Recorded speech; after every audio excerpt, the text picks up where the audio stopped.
જય માતાજી ખેડૂત ભાઈઓ, આજે હું તમારા માટે એક અગત્યની માહિતી લઈને આવ્યો છું। ખેડૂત ભાઈઓ, શું તમને ખબર છે કે ભારત સરકાર તમારા ખાતામાં સીધા 6,000 દર વર્ષે આપે છે? આ વાત ઘણા ખેડૂત ભાઈઓને ખબર હશે, પણ મારો ધ્યેય એ છે કે હરેક ખેડૂત ભાઈઓને આ વસ્તુની ખબર પડે, આ યોજનાની ખબર પડે, તેના માટે આ વિડીયો બનાવી રહ્યો છું। એટલા માટે આપણે આજથી શરૂ કરી રહ્યા છીએ ખેડૂત યોજના સિરીઝ એપિસોડ 1। આ સિરીઝમાં આપણે રાજ્ય સરકાર અને કેન્દ્ર સરકાર દ્વારા ખેડૂતોને આપવામાં આવતી યોજના વિશે માહિતી મેળવવાના છીએ। તો ખેડૂત ભાઈઓ, આજે આપણે વાત કરવા જઈ રહ્યા છીએ પ્રધાનમંત્રી કિસાન સન્માન નિધિ યોજના વિશે। આ યોજના હેઠળ કેન્દ્ર સરકાર દરેક ખેડૂત ભાઈને રૂપિયા 6,000ની સહાય પૂરી પાડે છે દર વર્ષે। આ પૈસા તમને રોકડા નહીં, પરંતુ 2,000 રૂપિયાના 3 હપ્તામાં તમારા બેંક એકાઉન્ટમાં સીધા ટ્રાન્સફર કરવામાં આવે છે। હવે પ્રશ્ન આવે છે કે આ યોજનાનો લાભ કોણ લઈ શકે? જો તમે ખેડૂત ભાઈ છો અને તમારી પાસે જમીન છે તો તમે આ યોજનાનો લાભ લઈ શકો છો। હવે વાત કરીએ આ યોજના માટે કયા કયા ડોક્યુમેન્ટની જરૂર પડશે।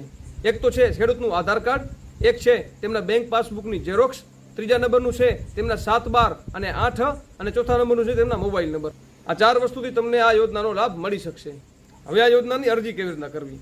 તમે આ ઓનલાઈન પર અરજી કરી શકો છો અને ગ્રામ પંચાયતમાં જઈને પણ મદદ લઈ શકો છો।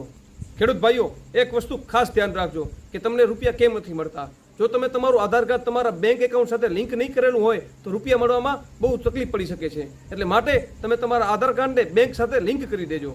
ખેડૂત ભાઈઓ, તમને કેન્દ્ર સરકારની અને ગુજરાત સરકારની આવી યોજનાઓનો લાભ લેવો હોય અને એના વિશે જાણકારી મેળવવી હોય તો અમારા ચેનલને આજે સબસ્ક્રાઇબ કરો, કારણ કે અમે સચોટ અને સાચી માહિતી આપીશું।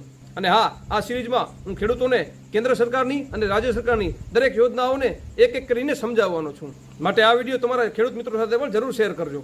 અને જો તમને આગળના ઇન્સ્ટોલમેન્ટ વિશે માહિતી જોઈએ છે તો કોમેન્ટમાં લખો PM કિસાન, હું આગળનો વિડીયો પણ બનાવી દઈશ। આજના વિડીયોમાં આટલું। જય જવાન, જય કિસાન, જય માતાજી।